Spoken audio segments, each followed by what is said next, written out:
Eu trabalhava em uma empresa e eu tinha um colega do setor pessoal lá que a gente muitas vezes conversava. Colega não, um amigo.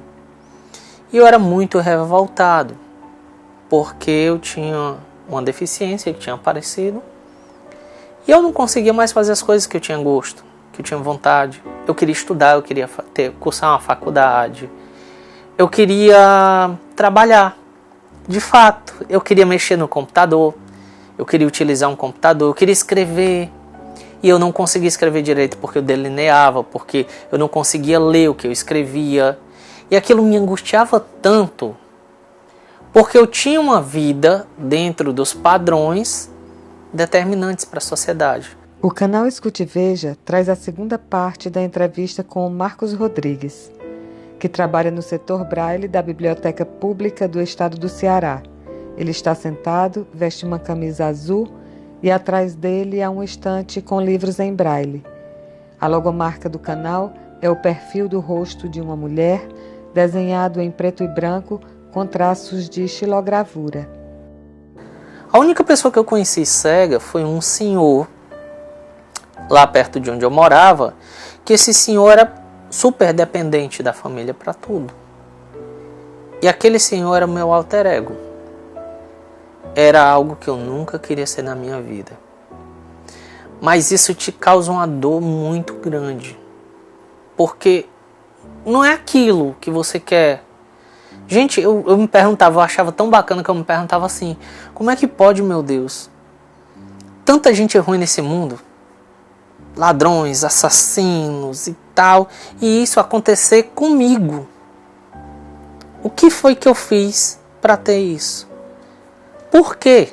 Eu sempre perguntava a divindade que eu atribuía a culpa. Por quê? Até um dos dias em que eu comecei a conversar com alguns colegas e um deles me disse: Marcos, por que tu não deixa de perguntar por quê e começa a perguntar para quê? Qual é a finalidade? Qual é a finalidade de tu ter adquirido isso, mesmo sendo um problema congênito? E eu fiquei com aquilo na minha cabeça. Qual a finalidade? Finalidade para eu ficar cego, pedir esmolas, viver de esmola do governo, que era algo que eu achava que era o benefício, os benefícios que algumas pessoas com deficiência, e nisso a gente pode conversar depois, recebem. E aí aquilo me doía bastante. Enfim, e esse meu amigo lá da empresa que eu trabalhava, ele sempre chegava para mim e me perguntava: cara, tu é muito inteligente, tu sabe conversar, sabe articular, por que que tu, sei lá, por que que tu não procura algo para ti? Vai lá no Instituto dos Cegos, vai fazer um curso de Braille, vai procurar algo na tua vida. Eu achava que Braille era sentença de morte. Tipo assim, eu aprendi o Braille, pronto, eu posso ficar cego, pegar uma bengala e pedir esmola. Eu achava que o Braille era aquilo, eu não passava daquilo. De tão grande era a pecha que o fenômeno deficiência tinha sobre mim. As referências que eu tinha sobre esse fenômeno deficiência, nenhuma delas era boa. O tema da acessibilidade, da inclusão, dessa inclusão literalmente da pessoa com deficiência nesse mundo, e desse mundo está preparado para essa pessoa com deficiência. Isso é inclusão. É quando eu posso ter acesso e posso permanecer em qualquer lugar. Eu queira ir hoje para o teatro, por exemplo, assistir o Lago dos Cisnes e lá ter audiodescrição para mim. É uma sessão de teatro exclusiva? Não. É o direito que eu tenho de escolher. Eu quero ir assistir o Rei Leão, mas com audiodescrição. Que a audiodescrição ela seja parte integrante, ou seja, parte incluída no filme. Em relação aos termos, a pessoa com deficiência, a pessoa deficiente, é portador de deficiência, é cego, é surdo, como é que eu chamo? Aí a gente tem peculiaridades. Pelo menos para mim você poderia chamar no nome. O nome é tudo. Marcos, João, Antônia, Maria, etc. Porque aí eu não estaria vendo a deficiência da pessoa, eu estaria vendo a pessoa que tem deficiência. E a deficiência ela é uma característica. Porque, por exemplo, eu queria chamar aquele cego ali. Aí beleza, eu vou olhar para o outro, eu queria chamar aquele negro, aquele careca, aquela cabeluda, aquela gordinha. Aí a gente não teria um nome que direcionasse a pessoa. Mas a gente teria várias coisificações, né? Ou seres que ficaram reificados ou coisificados por determinados padrões que a gente ainda não consegue entender. No quesito da sociedade ser ignorante em relação ao fenômeno da deficiência, porque a sociedade não é ignorante, é a pessoa, mas sim aquilo que ela desconhece, que é a deficiência.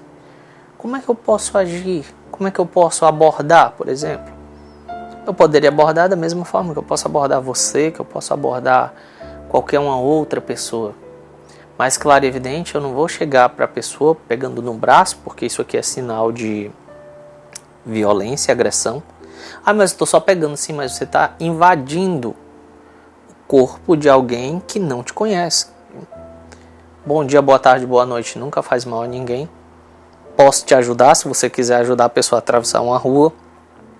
Se você quiser ajudar a pessoa a fazer uma coisa em que você está disponível para ajudar. Outro ponto. Se você ou qualquer pessoa quer fazer algo para alguém, no caso em específico com deficiência, faça. Deus não vai te dar um galardão no reino de Deus, dos céus. Você não vai ser salva, certo? E não existe a possibilidade de você não errar porque teus pecados não estão perdoados. A pessoa com deficiência, antes de ter deficiência, é uma pessoa. E ela tem tanto direitos quanto deveres também.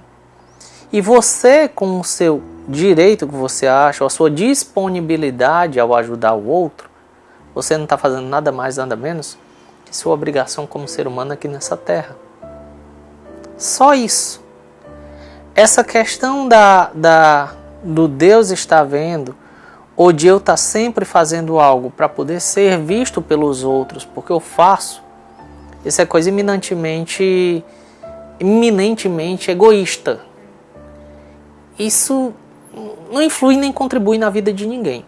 A pessoa com deficiência, ela luta pelo seu direito. Nós lutamos, nós corremos atrás, mas nós somos como todas as outras pessoas. Claro e evidente, temos as nossas especificidades. Exigimos o que é nosso de direito.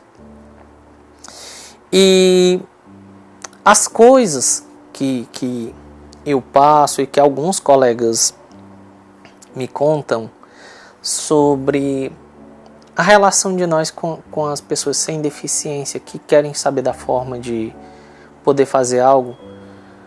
No meu caso, eu sou uma pessoa que procuro utilizar da pedagogia para explicar para essas pessoas que, por exemplo, essa questão de pegar no braço e não falar, ou então chegar próximo a mim e dizer assim: tu sabe quem está falando contigo?